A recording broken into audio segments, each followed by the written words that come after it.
Well, there are certainly systemic issues at play.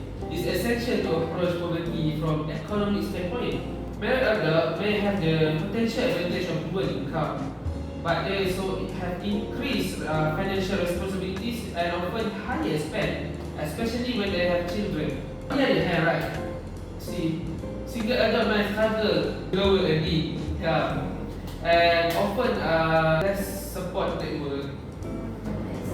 Especially when they're single, they might not have a lot of friends they can depend on, especially to ask for money or food.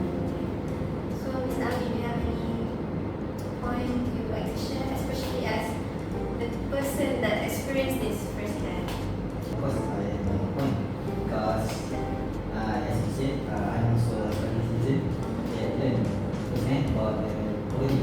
Yeah. And the thing is, about poverty don't discriminate whether you are married or single. You face the problem like education, care, and food.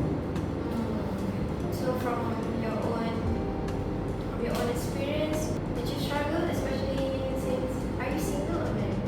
So, I assume you're single. Maybe you have someone.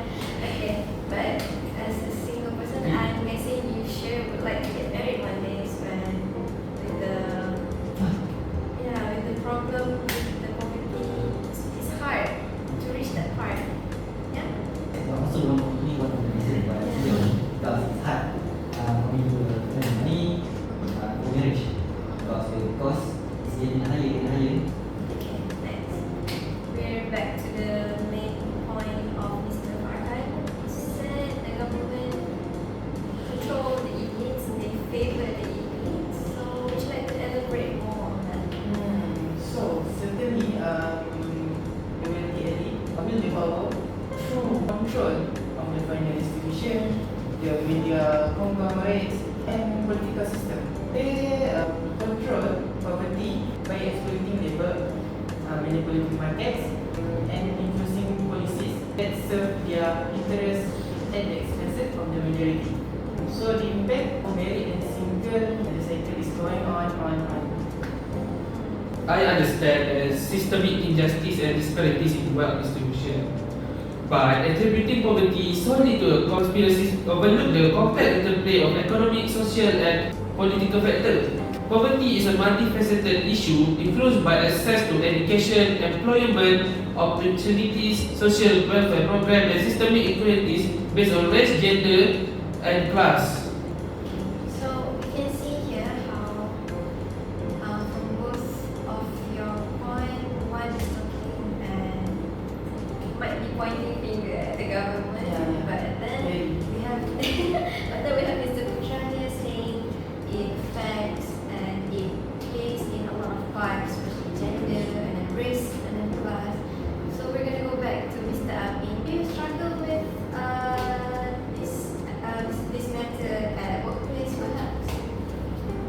Yes, and I also want to say about sometimes the boss take advantage of the struggling season since they can't retaliate. It's hard for them, for their boss, since the boss or the executive power, they can easily control the income and if we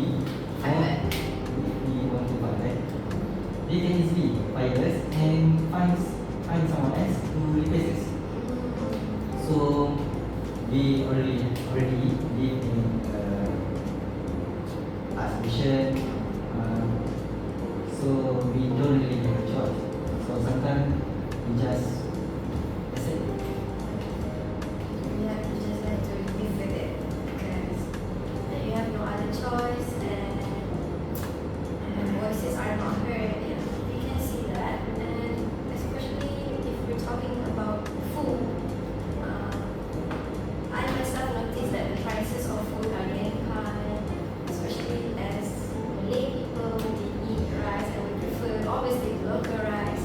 Do you see that change too?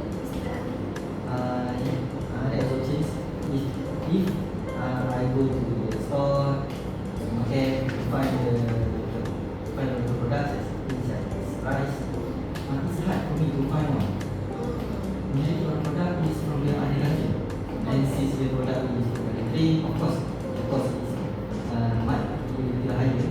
Once this rice is part of our culture, essential, we almost eat rice every day. Yeah. So this rice also, the price also increase. It's hard for me to find the other food to replace the rice. Staple food. The rice will be higher in price. Of course, we're gonna use more money on that, and then we cannot cover other parts like healthcare or health, and we get married, and in case of emergencies. Do you see that too? Do you see the problem too? Yes, that is a very important point for us in Malaysia lah. Sama nak talk about we have so many benefit in Malaysia. We have so many benefit. So, which is another one? Right.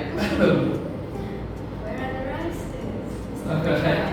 I actually understand your problem. I mean, understand your problem.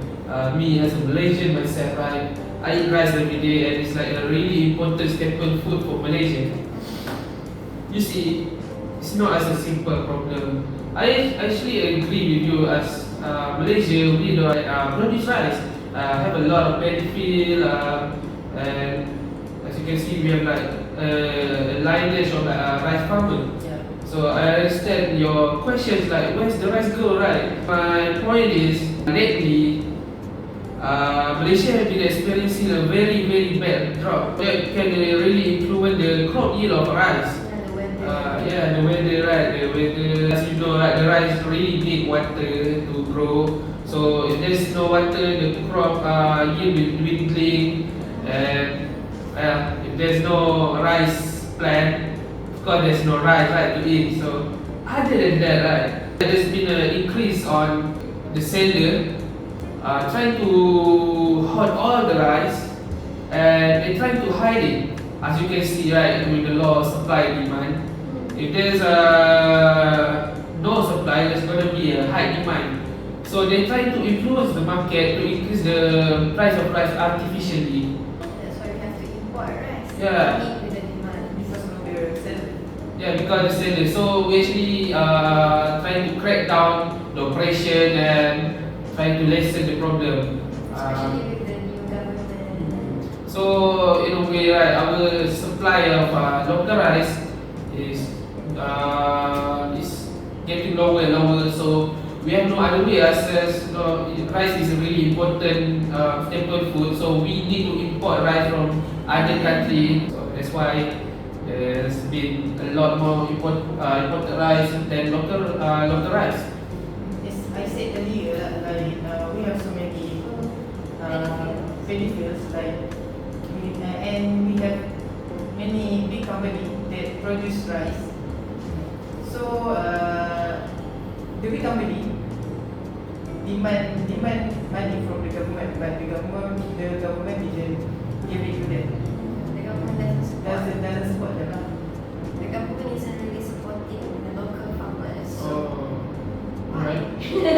Alright. Alright. I actually agree with your point. As you can see, we are still quite new government, right after we win the election. So I actually agree with your point. You see, the way that the old government try to implement the program, right? They have like the scheme for trying to help the local, but as you can see, clearly it's not effective on helping the local farmer. So I would say, right, we will try to provide more help and try to employ a newer and more effective program to help the local farmer.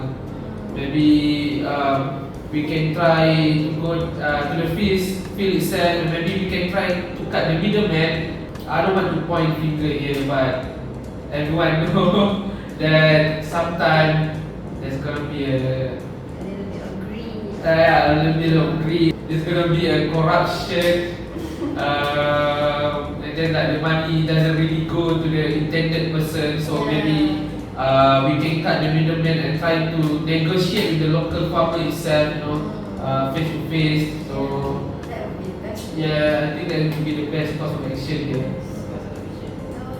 Before we end though, I would like to ask if there is anything anyone would like to add, maybe a little message to the government or to the people. I want to say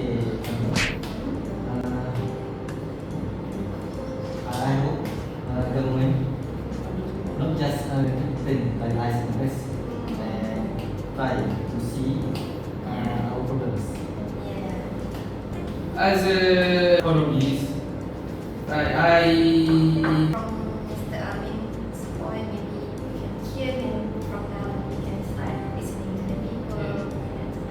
then I would say us as the new government will try our best to help the Malaysian people to increase their economies and of course trying to help the lower income classes to have a better and affordable housing and affordable healthcare. See, so as a new government we will try our best to help the Malaysian people.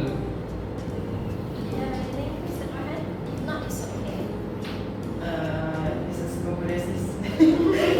conspiracies here. I would like to send a message to our government. Please don't favor just one race. You need to help all of the people in Malaysia because we are one. We are family, we are one. We are one, and especially as a